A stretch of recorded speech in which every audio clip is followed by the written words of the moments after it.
Naku, hello mga kabibig. Welcome back sa ating bagong YouTube channel. Ito ang pinakamaingay na YouTuber sa balat ng YouTube. Ako si Kabibig, maglabag-labag na tang with evidence. Good news mga kabibig. Kinarma na ang ICC. Ang ICC kinarma na ni Pangulong Rodrigo Duterte. Ngayon, lumuluhod at humihingi sila ng global support sa ibang bansa. Karma yun na yan. Sobra-sobra na ang ginawa yung kay Tatay Digong, 'di ba mga kabibig? Ito kabibig ang latest news ngayon ha.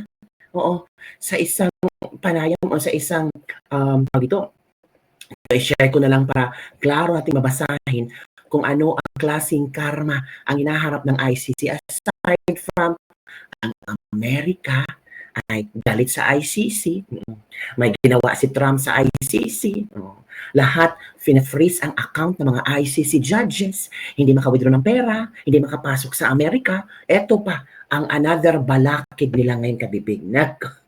Ito na ang sinasabing hinay-hinay ng ito, ICC President urges global support, warns of threats to courts independence at UN Assembly. Humihingi na siya ng global support, humihingi ng global support at UN Assembly. Umiiyak. Uy, maawa naman kayo sa amin. Suportahan niyo naman kami. Yan na ang nangyari ngayon.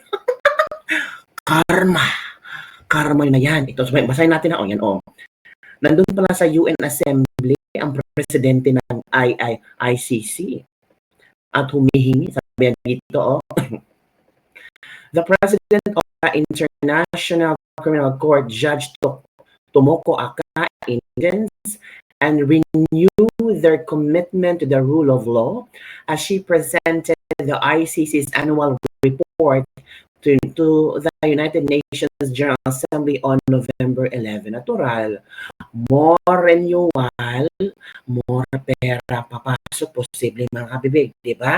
More budget. Kasi dito nag-present siya sa annual report niya. Mahirap naman kung si Digong ang palagi niyang annual report for next year.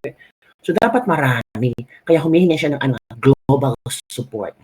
Speaking in New York, Akani said the ICC continues to face attacks, threats, and coercive measures against its officials and emphasized that respect for judicial independence, universality of the Rome Statute is one of the most important means to increase the court's legitimacy and reinforce the commitment made by the international community when the court was established, Akani told delegates. She said the ICC would keep working toward wider membership and full implementation of its founding treaty together with its partners. May founding treaty together with its partners. Kasali ba dyan si Baby M sa mga partners and founding treaty? Ewan ko, bibig. Sabi pa dito yan, the court stories and the hope that truth will be acknowledged and responsibility established.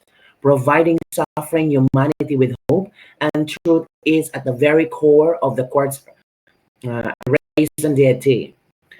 Akani said maintaining the international rule of law is a perpetual endeavor which requires collective action by the international community and full use of the tools institutions that exist to safeguard the international legal order.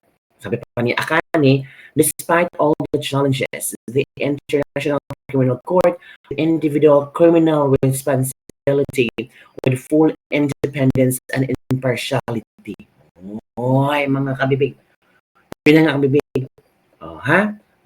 Yan na, tingnan nyo, ICC President Akani urges global support, warns of threats to court's independence at UN Assembly. Yan na. Yan ang ating sinasabi ngayon na nagmamakaawa ng ICC. Suportahan nyo naman kami. Mag-renew naman kayo. Balik na naman kayo sa ICC. Maawa naman kayo. Kasi ang Pilipinas wala na sa ICC. Baka next year babalik na ang Pilipinas sa ICC. kasi friendship ang ICC at ang problema ngayon kabibig. Si Attorney Cristina Conti, ewan ko ba kung ano ang ibig niyang sabihin. Ito kabibig, share ko sa inyo ha. May bagong hirit na yun si Attorney Cristina Conti. Naku BBM, pag-iisipan mo talaga. Baka ikaw ang susunod nilang ipapa-kidnap. Ikukulong sa ICC. Ito na, flood control scandal could qualify as crimes against humanity. Oh, nako. Kakabahan na dyan si VVM, si Martin Romualdez. Bakit kami ano ba si VVM ang last na pumirma para maano na ang budget? Diba? Oo. So, posibleng, ano ba, kasali ba siya? Well, kanina nagpa-press con si BBM, si Martin Romualdez ay absuelto. Hindi party si Martin Romualdez na kakasuhan, sabi dito. Pero, ito baka merong, itong si Conti, we didn't know, di ba? Later on, babaliktad to. At kumakita ng tiyempo, baka, naku, BBM, makakasuhan kayo ng crimes against humanity dahil sa flood control scandal. At yung ibang politiko ng ang lalaki ng kickback, baka pagising nyo, nandun na din kayo sa ICC. Basta natin kabibig ha.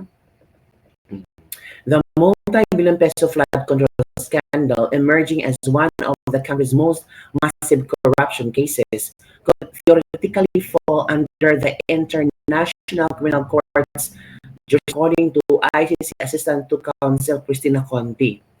Sabi dito ni Cristina, the human rights lawyer explained that for a case to be categorized as a crime against humanity, it must be systematic and widespread. Systematic and widespread. Hindi lang sa sa Luzon ang may problema sa flood control project anomalies. Nasa Visayas at Mindanao din. Remember, ang Cebu, binaha. Nakita niyo naman kung ano nangyari sa mga flood control doon. It's widespread. Sabi pa ni Conti, the thing with crimes against humanity is it has to have a policy. So sa ngayon, ang nakikita natin, kanya-kanya parang turf mo, turf nun. So it's systematic and widespread. Obviously, widespread is established. Nako, ano naman yan? When BNC anchor Karen Jimeno asked whether the questionable allocations inserted in the 2025 national budget could be considered systematic, Conti replied, it could be. Nako. Conti, however, clarified that her analysis was theoretical, noting that when it exit from the room statute took effect. Despite the country's withdrawal, the ICC continues to assert jurisdiction over former President Rodrigo Duterte, who has been detained in The Hague since March for his administration's bloody war on drugs, a campaign that claims thousands of lives and reignited debate over whether the tribunal still have the authority over the Philippines. So alam pala ni Conti na hindi pwede ito kasi ang Pilipinas nag-withdraw na sa ICC, pero ang sabi ni Conti, pwede yan. Obviously, widespread ang na-establish and it could be systematic. Naku, paano yan, BBM? Baka pag alis mo sa inyong pagka-presidente, ito ang susunod mong haharapin. ICC? Di ba, kabibig? Posible. Posible, kabibig. Kasi for example, sabi ni BBM, may plano silang bumabalik sa ICC. Ibalik kayo sa ICC. Tapos sabi ni Conte, pwede itong flood control scandal maging crimes against humanity. Nako po. Tapos pag uupo si BP Sara, lahat ng resibo, dokumento sa Senate Blue Ribbon Committee hearing ng flood control, pwedeng gamitin ni BP Sara as ebidensya. Lahat ng ebidensya ng ICI, pwedeng gamitin din. Diba? So, posibleng, mapunta sa ICC si BBM after na kayang termino. Nako, mga kapipig. Yun ang ating latest lebak-lebak for today. Ano ang inyong komento hinggil dito na kung saan? Una, ICC President humihingi ng global support. Suportahan daw ang ICC dahil sa madaming threat daw. Nako po. Ito na yan ang tatawag natin karma. Pangalawa, si ICC lawyer Cristina Conte, meron siyang theory na itong flood control scandal posibleng qualify as crimes against humanity. Nako, it's widespread and systematic. Nako po, yan na nga. Yan ang ating Lepak-Lepak for today. Ano ang iyong reaction dito? Posible kaya na kung ano ang ginawa ni BBM kay Pangulong Rodrigo Duterte ay babalik at sasampal sa kanya 100-fold? Nako, madami din pala sila. Nako, ang daming mga kongresistang sangkot daw di umano sa flood control anomalies. So maraming mga kongresista at politiko pupunta sa ICC, doon makukulong, doon madidetain. Nako, yan na nga ang sinasabi natin. No? Nako, babalik talaga lahat mga ginagawa mo, karma lang yan. Panahon lang yan, kabibig. So yun lang po ang ating latest Lepak-Lepak for today. Don't forget to like, subscribe, and share this video para sa mga latest trending news nating pag-usap-usapan. Sa mga gustong mag-share ng blessings, dyan may coke dyan. Oh. Yan ha, kung gustong mag-share ng blessing. Sa panahon niyo mahirap na yun. Joke lang yan. Kung gusto mo lang mag-share, okay? Kung nagandahan ka sa news ngayon, ay, good news to mga kabibig. Di ba? Bye everyone.